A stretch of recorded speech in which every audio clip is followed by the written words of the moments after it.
1981 பொன் ராதாகிருஷ்ணன் ராஷ்டிரிய ஸ்வயம் சேவக் சங்கத்தில் சேர்ந்தார். அதன் பின்னர் செயலாளராகவும் ஆனார். பின் பொன்னார் அவர்களின் தந்தை பொன்னையா ஐயப்பன் அவர்கள் விஸ்வ ஹிந்து பரிஷத் மாவட்ட தலைவராக தேர்ந்தெடுக்கப்பட்டார்.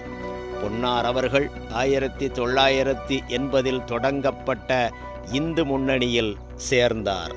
கன்னியாகுமரி மாவட்டத்தில் இந்து முன்னணி மெதுவாக வளரத் தொடங்கியது.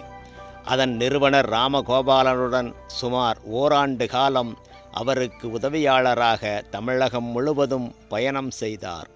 மாநிலத்தில் இந்து முன்னணியின் இணை அமைப்பாளராகவும் பணியாற்றினார். 1991 தேர்தலில் நாகர்கோவிலில் முதல் முறையாக மக்களவைத் தேர்தலில் போட்டியிட்டார். அப்போது இந்து முன்னணியில் இருந்தபோதிலும் பாஜக